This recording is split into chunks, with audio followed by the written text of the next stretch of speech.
प्रहलाद जी क्या कह रहे हैं, बहुत ध्यान से सुनिए।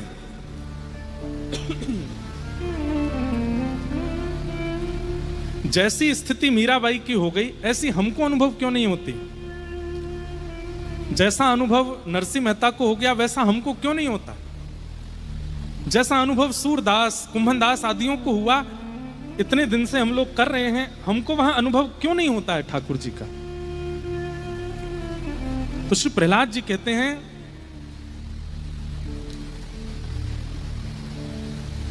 मतिर न कृष्णे परतः स्वतो वा। आपके चाहने से आप कृष्ण से प्रेम नहीं कर सकते। आप चाह लो मन में कि मुझे वृंदावन बिहारी लाल से प्रेम हो जाए, राधा रमण जी से प्रेम हो जाए, राधा वल्लभ जी मुझको अच्छे लग जाएं, श्याम सुंदर सदा हमको प्यारे रहें, हम उन्हीं के रहें, वो हमारे रहें। प्रहलाद जी कह रहे हैं आपके चाहने से नहीं हो सकता ये, आप कितना भी चाह लो। और फिर प्रहलाद जी कहते हैं किसी के बताने से या किसी की कथा सुनने से या किसी का सत्संग करने से भी कृष्ण आपको प्रिय लगने लग जाए, ये भी संभव नहीं है।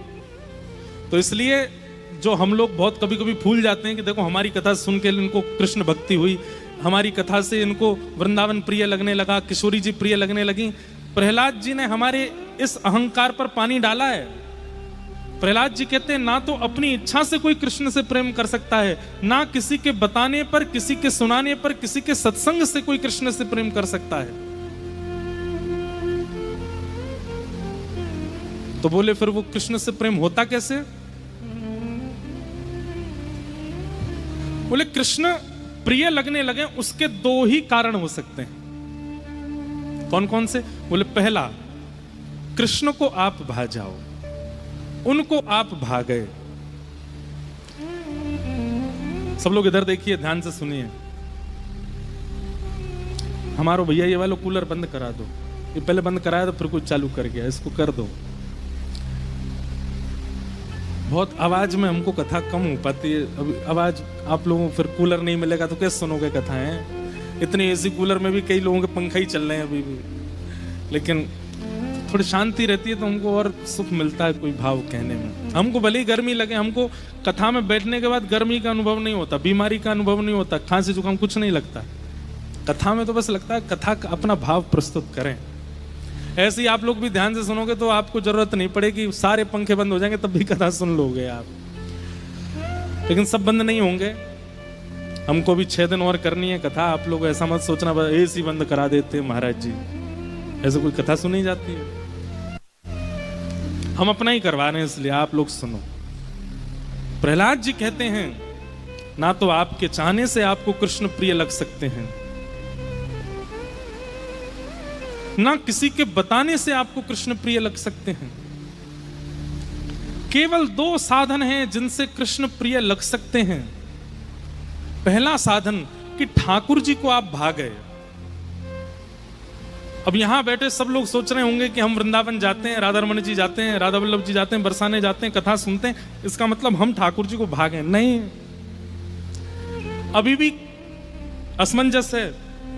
ऐसा हो सकता है कि आप किसी की वाणी सुन करके उनसे प्रेम कर रहे हो, या किसी के बताने से, या किसी के कहने से, या अपने मन से जबरदस्ती प्रेम कर रहे हो। ठाकुर जी शायद अभी भी आपको चुने ना हो।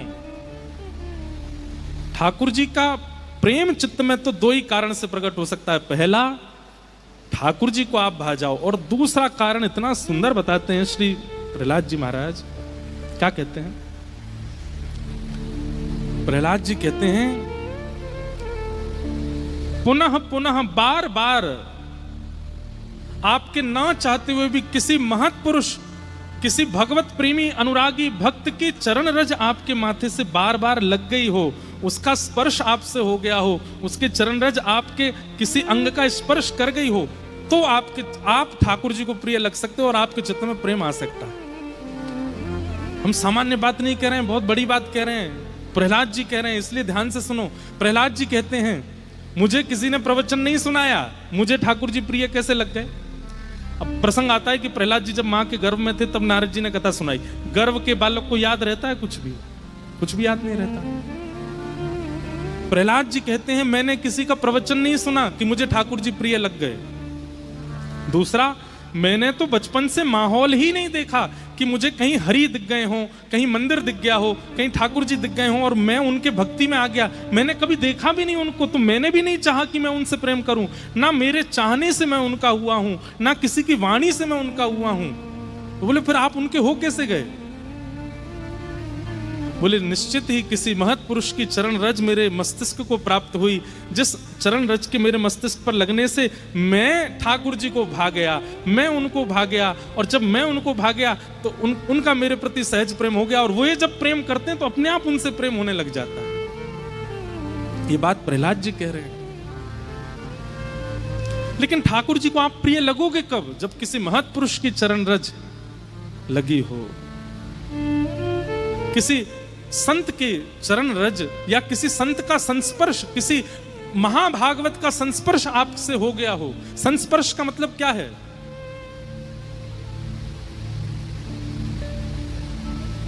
उसकी चरण रज प्राप्त हो गई हो, उसके प्रसाद का कोई कण प्राप्त हो गया हो, या उसने दृष्टि भर के आपको देख लिया हो और उसके मन में यह बात आ गई हो कि आपके चित्त में प्रेम आ जाए, तो उसके चाहने से आपके चित्त में वो प्रेम आ जाएगा, तो ठाकुर जी आपसे प्रेम कर लेंगे। सीधी बात प्रहलाद जी कहते हैं, जब तक कोई महत पुरुष हमारे प्रति ये भावना नहीं रखता कि हम ठाकुर जी को प्रिय लगें, तब तक हम ठाकुर जी के हो ही नहीं सकते। चाहे कोई कितनी कथा सुन ले, चाहे कोई कितना मन बना ले, निश्चित ही कोई महत पुरुष हमारी ओर दृष्टि करके ये भाव रख लेता है, इसको ठाकुर जी प्रिय लग जाएं, ये कितना अच्छा है, इसको ठाकुर जी मिल जाए। उसी से ही कृपा होती है, उसी से ही ठाकुर जी मिलते हैं। प्रसंग आता है कि सूरदास जी एक बार गिरिराज जी के दर्शन करने जा रहे थे। एक व्यक्ति रहता था गोवर्धन में, वो कभी दर्शन नहीं करता था ठाकुर जी के, केवल बोलता था गिरिराज जी इतने सुंदर हैं, श्रीनाथ जी का श्रृंगार इतना अच्छा है, पोशाक इतनी अच्छी है, अच्छी अच्छी बातें बना बना करके प्रवचन करता था, हजारों लोग सुनते थे, लेकिन स्वयं कभी दर्शन नहीं करता था। सूरदास जी के मन में आया कि खुद तो दर्शन करता नहीं है, केवल दुनिया के प्रति एक मोह प्रकट करने के भाव से प्रवचन करता है। तो एक दिन सूरदास जी ने मन बनाया कि इसको मैं लेके जाऊं। बड़ी कथा है। सूरदास जी ने एक दिन उसका हाथ पकड़ा, बोले चल श्रीनाथ जी का दर्शन करने चल। तो कहते हैं कि वर्षों तक दर्शन नहीं किए उसने, और वर्षों बाद जब सूरदास जी उसको लेकर के मंदिर पहुंचे तो श्रीनाथ जी मंदिर में बोल पड़े, वाह वाह वाह वाह वाह, याकू देखवे के काजे में तो बहुत दिनांते तरस रहे हो, आपने अच्छो कियो सूरदास जी जो याकू लिया है। सूरदास जी बोले जय जय, ये कभी आपको प्रेम भर के देखता भी नहीं है, कभी आपका दर्शन करने भी नहीं आता, केवल संसार को अपनी ओर आकर्षित करने के लिए बनावटी चर्चाएं करता है मंच पे बैठ करके। और आज इसको मैं खींच के जैसे तैसे मंदिर लेके आया तो आपने इसको इतना ऊपर चढ़ा दिया, आप बोल रहे हो कि मैं इसके दर्शन के लिए तरस रहा था। ऐसा कौन सा गुण देख लिया आपने इसमें? तब ठाकुर जी कहते हैं, मैंने या में कोई गुण ना देखो। तो फिर बोले तुमने मन बना लिया था कि इसको श्रीनाथ जी के दर्शन करवाने हैं, इसलिए तब से मैं भी प्रतीक्षा कर रहा था ये मेरे सामने आएगा कब। सूरदास जिसको मेरे सामने लाने के लिए बेचैन हो रहा है, मैं भी तो देखूं वो कौन है। इसकी योग्यता नहीं है, लेकिन तुम चाहते थे इसलिए मेरे को इसके दर्शन की अभिलाषा थी। समझ में आई बात? प्रहलाद जी इस बात का स्पष्टीकरण कर रहे हैं।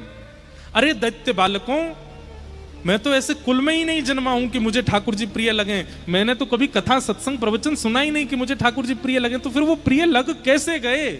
क्योंकि नारद जी ने मन बना लिया है कि मुझे ठाकुर जी मिले, इसलिए मुझे वो प्रिय लगते हैं।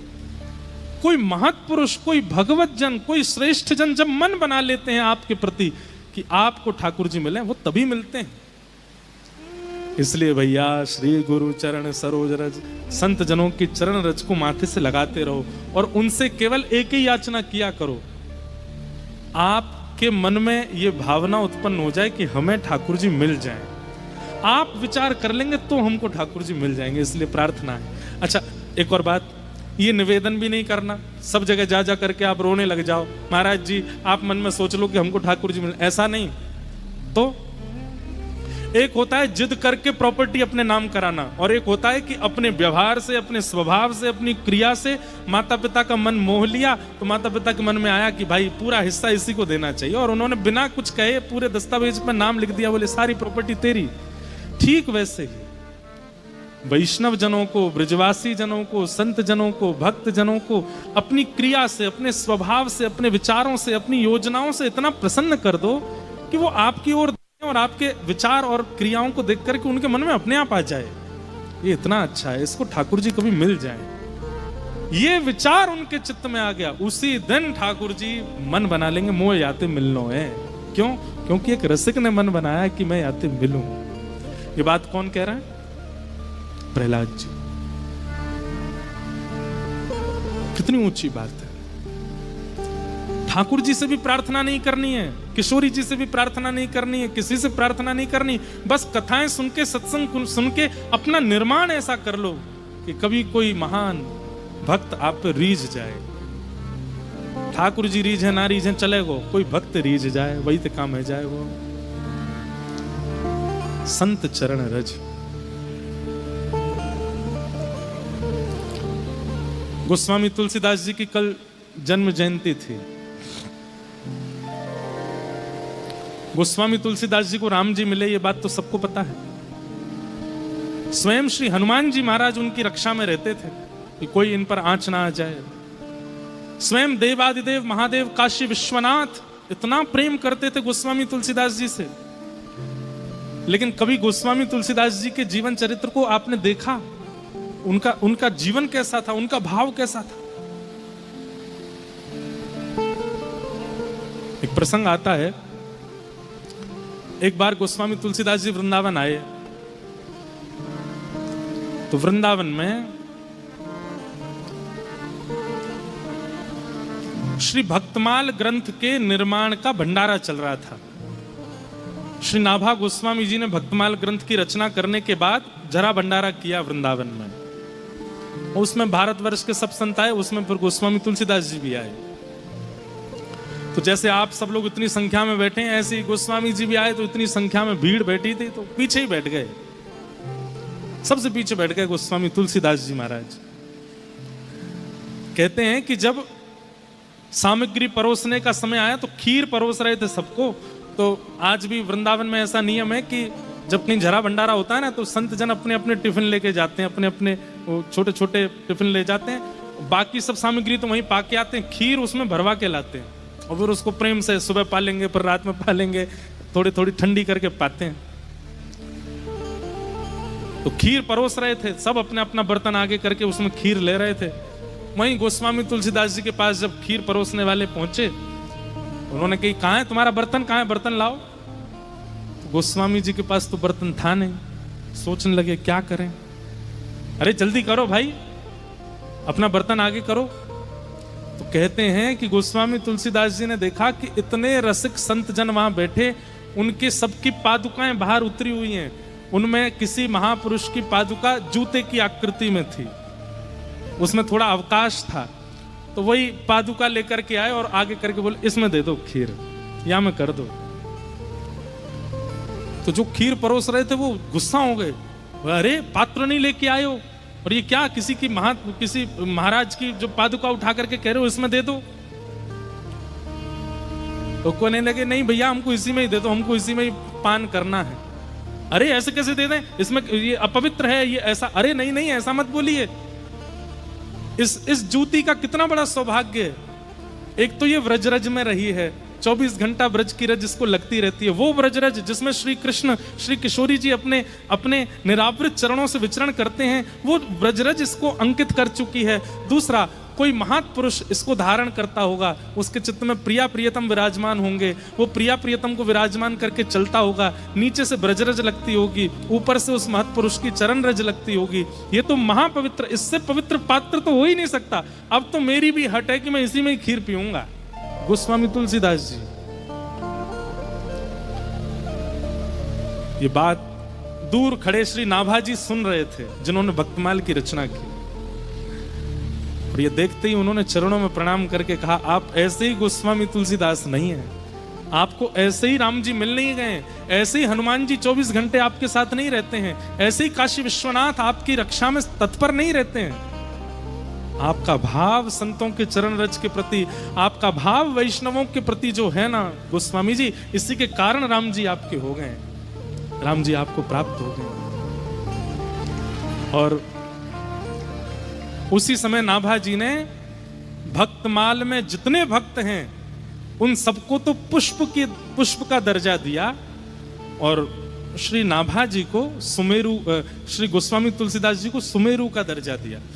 तो माला में खूब सारे पुष्प होते हैं, लेकिन जो मध्य में बीच में होती है माला, नीचे की तरफ जो मुख्य माला होती है, मुख्य पुष्प होता है, उसको सुमेरु बोलते हैं। सुमेरु का दर्जा किसको दिया?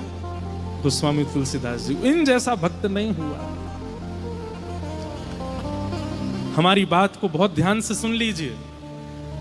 ठाकुर जी को रिझावे में मत लगे रहो, पूरा जीवन निकल जाएगा आपको, नहीं रिझेंगे वो। अगर रिझानो है तो कोई वैष्णव को रिझाओ, कोई रिझानो है तो ब्रजवासीन को रिझाओ, रिझानो है तो कोई भगवत भक्त को रिझाओ। वो यदि रीझ गए आपसे तो ठाकुर जी को रीझनो पड़ेगा, और कोई उपचार है नहीं ठाकुर जी के पास। और इस बात का प्रमाण स्वयं श्री प्रहलाद जी महाराज कह रहे हैं कि मत न कृष्णे परतस्वतो वा मिथो विपद्ये त्रिगृहै व्रतानाम् आदान्त गोभे विशतां तमिस्त्रम् पुनः पुनश्चर्वित चर्वणा।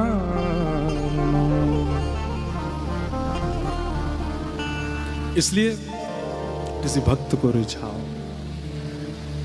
प्रयास करो कि हमारे भाव से, स्वभाव से, विचार से कोई रसिक हम पर रीझ जाए, वो हमसे प्रसन्न हो जाए। और वो प्रसन्न है गया तो ठाकुर जी को प्रसन्न होना पड़ेगा, ठाकुर जी को रीझना पड़ेगा। सच्चिदानंद रूपाय विश्वोत्पत्त्यादि हेतवे तापत्रय विनाशाय श्री कृष्णाय वयं नमः।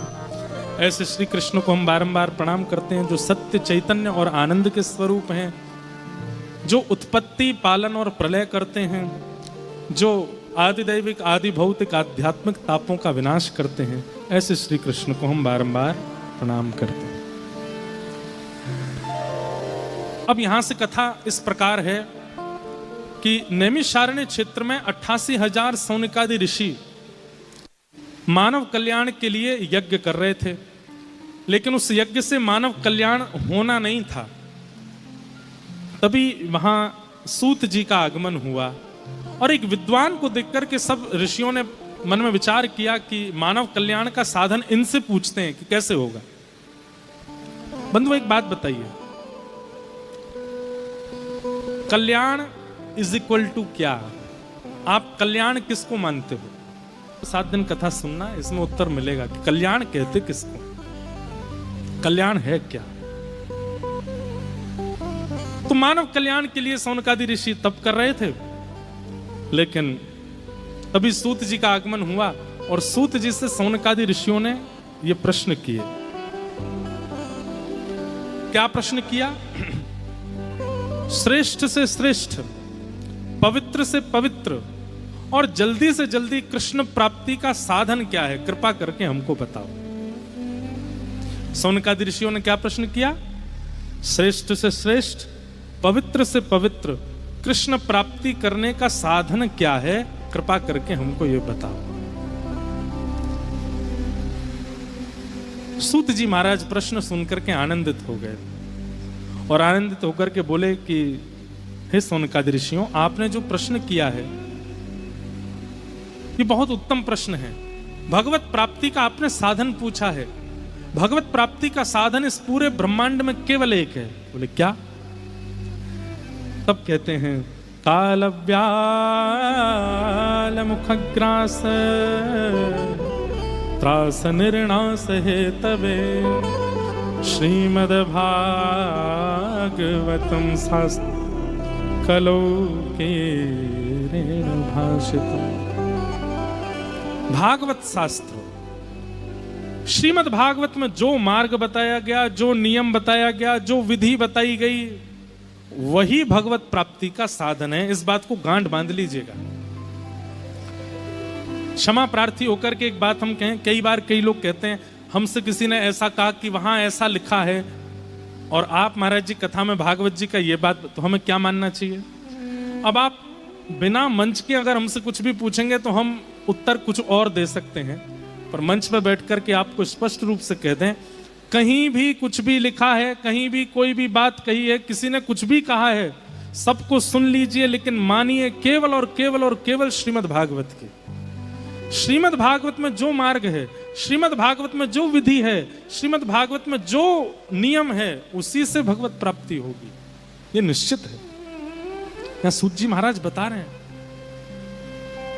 हमारे स्वामी श्री हरदास जी महाराज के परंपरा में ज्यादा विधि विधानों को, ज्यादा नियमों को प्रायोरिटी नहीं दी गई, लेकिन वहां पर भी स्वामी श्री हरदास जी आज्ञा देते हैं कि भागवत जी तो सुननी है, श्रीमद् भागवत जी का पठन पाठन और श्रवण करना है। सूरदास जी महाराज कहते हैं, पढ़िए सुनिए भगति भागवत और कहा कछु कीजय, मन रे कृष्ण नाम कह लीजय। पढ़िए सुनिए भगति भागवत और कहा कछु कीजय, मन रे कृष्ण नाम कह लीजय। सूरदास प्रभु शरण ताकिए, वृथा काहे जीजे, मन रे कृष्ण नाम कह लीजिए। सूरदास जी भी आज्ञा करते हैं, मतलब वल्लभ कुल में भी यही आज्ञा की गई है, हमारे रामानुज परंपरा में भी यही आज्ञा की गई है, हरिदास परंपरा में भी यही आज्ञा की गई है। सब परंपराओं में उनके विशिष्ट ग्रंथों के पठन पाठन का नियम होगा, लेकिन सब जगह आज्ञा की गई है कि भागवत जी के सिद्धांत को मानिए, क्योंकि भागवत सिद्धांत से ही आपको भगवत प्राप्ति होगी। वही बात यहां पर कह रहे हैं। सौनकादि ऋषि कहने लगे, बोले महाराज जी भागवत का थोड़ा सा हमको महात्म्य सुना दीजिए, भागवत की हमको थोड़ी विशेषता बता दीजिए। तो यहां भागवत जी का महात्म्य सुनाया गया। एक बार की बात है, नारद जी महाराज पूरी पृथ्वी पर भ्रमण करते हुए, सब जगह दुखी होते हुए जैसे बद्रीनाथ पहुंचे, बद्रीनाथ में सनक सनंदन सनातन सनत कुमारों ने नारद जी से कहा, हे नारद जी आप इतने दुखी क्यों हो, क्या बात है? तब नारद जी ने कहा कि मैं पूरी पृथ्वी पर भ्रमण करता हुआ जब वृंदावन पहुंचा, सब जगह तो मेरे चित्त को अशांति का अनुभव हुआ, लेकिन केवल वृंदावन था जहां मुझे सुख मिला। लेकिन उस वृंदावन में भी मैंने एक आश्चर्य देखा, क्या कि एक परम युवती है, परम युवा कन्या है, लेकिन उसकी गोद में दो वृद्ध लेटे हुए हैं। और युवा की गोद में दो वृद्धों का लेटना यह शुभ संकेत नहीं है। तो मैंने पूछा, देवी तुम कौन हो, इतनी युवा हो और तुम्हारी गोद में ये दो वृद्ध कौन हैं? तब उसने अपना परिचय देते हुए कहा कि मैं भक्ति हूं और ये दोनों मेरे पुत्र हैं, ज्ञान और वैराग्य। पहले तो मैं आश्चर्यचकित हुआ कि युवा की गोद में दो वृद्ध, बाद में मैं आश्चर्यचकित हुआ कि युवा मां है और ये वृद्ध दोनों बालक हैं। कैसे हो सकता है ऐसा? बंधुओं, भक्ति सबके चित्त में है,